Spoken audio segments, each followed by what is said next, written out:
AP deputy CM Pawan Kalyan ఈ మధ్య పార్వతీపురం మన్యం జిల్లా సాలూరు మక్కు మండలం బాగోజాల్లో పర్యటించారు. ఆయన మన్యం వస్తున్నారంటే పోలీసులంతా ముందు షాక్ అయిపోయారు.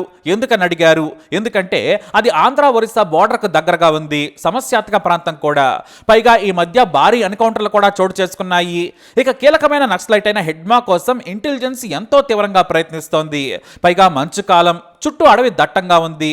దానికి తోడు మన్యంలో రోడ్లు కూడా బాగా లేవు, అభివృద్ధికి దూరంగా ఉన్నారు. చిన్న ప్రమాదం జరిగినా చాలు డోలి కట్టుకుని ఆసుపత్రులకు వెళ్లేవారు.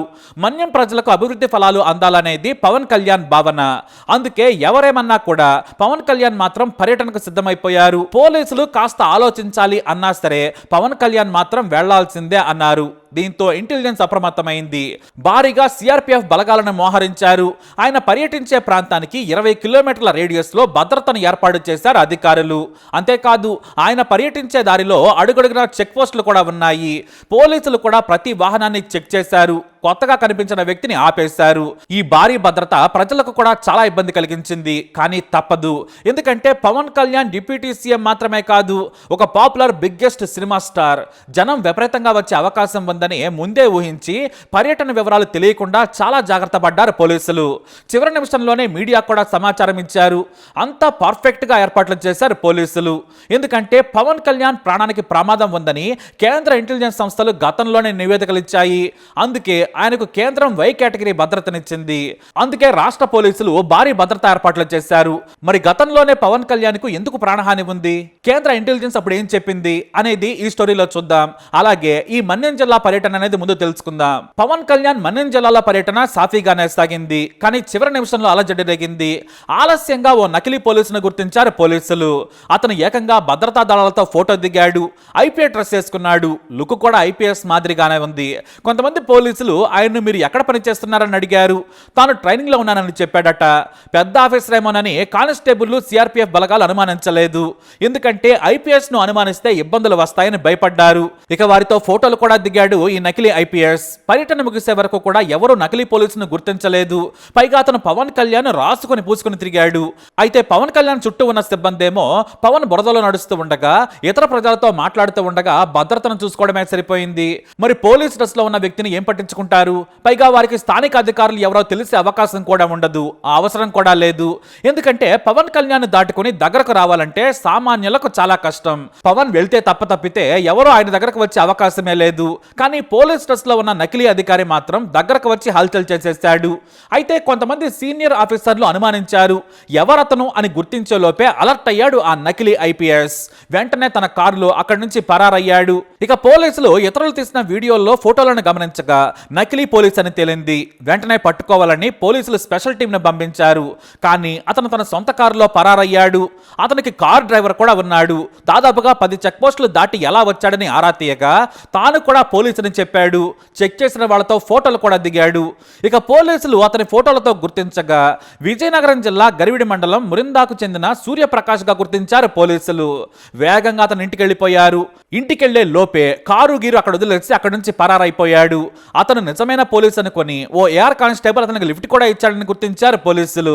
అయితే పోలీసులు పట్టుకుంటే జైల్లో వేస్తారని సూర్యప్రకాష్ హైదరాబాద్కి పారిపోయే ప్రయత్నం చేశాడు. అయినా సరే చేసి పట్టుకున్నారు పోలీసులు. అదుపులోకి తీసుకుని విచారణ చేస్తున్నారు. ఇక ఇంతకు ముందు పార్వతీపురం డివిజన్ లో తూనికలు కొలతలు డివిజన్ లో లైసెన్స్డ్ రిపేరర్ గా పనిచేసినట్లు తెలుస్తోంది. మరి నకిలీ వేషంలో ఎందుకు వచ్చాడు?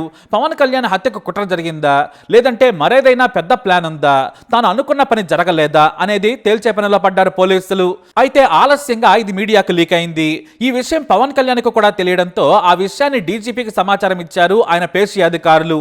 అయితే పవన్ కళ్యాణ్ హత్యకు ఏమైనా కుట్ర జరిగిందా అనే చర్చ సోషల్ మీడియాలో మొదలైంది. ఏకంగా డిప్యూటీ సీఎం పవన్ కళ్యాణ్ పర్యటనలో భద్రతా వైఫల్యం ఎలా జరిగిందని పోలీసులు విచారణ చేస్తున్నారు. మరోవైపు ఈ విషయం మీద పోలీసులు విమర్శలు ఎదుర్కోవాల్సిన పరిస్థితి ఏర్పడింది.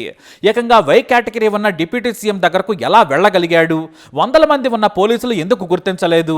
ఇంటెలిజెన్స్ ఇంటెలిజెన్స్ అధికారులు ఏం చేస్తున్నారనే దానిపై ఇప్పుడు చర్చ జరుగుతోంది. అయితే ఈ ఘటనపై పవన్ కళ్యాణ్ స్పందించారు. నా పర్యటనలో నకిలీ ఐపీఎస్ ఎలా వచ్చాడనేది ఉన్నతాధికారులు చూసుకోవాలి. నా భద్రత చూసుకోవాల్సింది డీజీపీ, ఇంటెలిజెన్స్, హోంమంత్రి. నాకు పనిచేయడం మాత్రమే తెలుసు. నా భద్రత మాత్రం పోలీసులదే, హోంమంత్రిదే అని శుతిమెత్తగా సీరియస్ అయ్యారు పవన్. నా పేషీ అధికారులు డీజీపీ దృష్టికి తీసుకెళ్లారని చెప్పారు పవన్. అయితే డీజీపీ మాత్రం భద్రతా లోపం కానే కాదన్నారు. నకిలీ పోలీసుపై విచారణ చేస్తున్నామని తెలిపారు డీజీపీ. ఈ ఘటన ఇప్పుడు డిపార్ట్మెంట్ తలలు పట్టుకునేలా చేసింది. ఎందుకంటే రాజకీయంగా విమర్శలు మొదలయ్యాయి. సోషల్ మీడియాలో కూడా విపరీతంగా చర్చ జరుగుతోంది. మరి మీడియాలో, సోషల్ మీడియాలో ఇంత హడావుడు ఎందుకంటే గతంలోనే ఇంటెలిజెన్స్ హెచ్చరికలు జారీ చేసింది.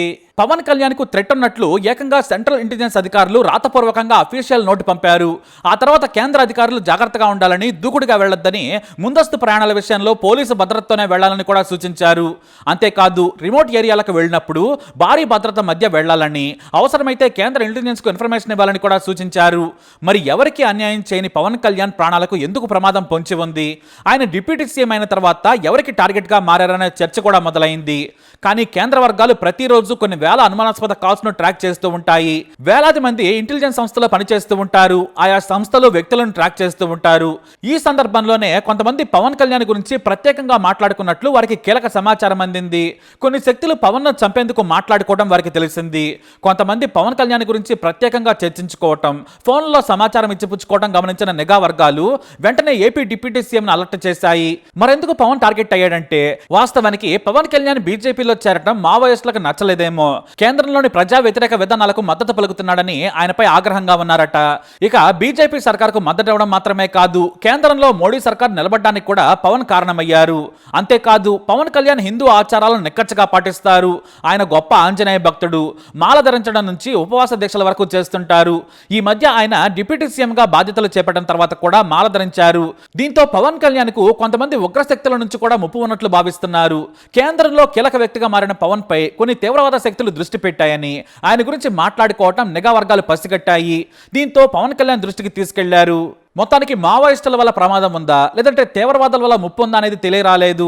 మావోయిస్టులు బీజేపీకి మద్దతు ఇవ్వడంపై బహిరంగంగానే పవన్ హెచ్చరించారు.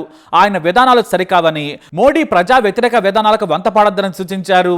మరి పవన్ కళ్యాణ్ హత్య చేసేంత సాహసం చేస్తారా అంటే వారికి అంత అవసరం లేదు. ప్రజల సొమ్మును ఆయన ఎప్పుడు కూడా దుర్వినియోగం చేయలేదు. ప్రజల ఆస్తులను దోచుకోలేదు. ఇంకా చెప్పాలంటే తానే తన సొంత డబ్బును ఖర్చు పెట్టి పేదలకు తన వంతు సాయం చేశారు పవన్. కాబట్టి మావోయిస్టుల నుంచి ముప్పు ఉండదు. మరి దేశద్రోహ తీవ్రవాదుల నుంచి ముప్పు ఉంటుందా అంటే చెప్పలేం. కానీ ఈలోపే పోలీసులు అలర్ట్ అయ్యారు. పవన్కు సైతం పలు సూచనలు చేశారు. దీంతో పవన్ కు భారీ భద్రత పెంచింది సర్కారు. కానీ ఇప్పుడు ఏపీలో మళ్లీ ఇలా జరగడంపై మళ్లీ తీవ్ర కలకలం రేగింది. ఇంత భద్రత దాటుకుని కూడా ఓ నకిలీ పోలీసు వచ్చాడంటే మాత్రం పోలీసులు ఖచ్చితంగా అలర్ట్ అవ్వాల్సిందే. మరి ఆ నకిలీ ఐపీఎస్ ఎందుకు వచ్చాడో ఏంటో తేల్చే పనిలో పడ్డారు పోలీసులు. మరి ఈ సంఘటనపై మీ అభిప్రాయాన్ని కమెంట్ ద్వారా తెలియజేయండి. వీడియో అప్డేట్స్ కోసం మా ఛానల్ ఫాలో అవ్వండి. అలాగే తప్పకుండా సబ్స్క్రైబ్ చేసుకోండి.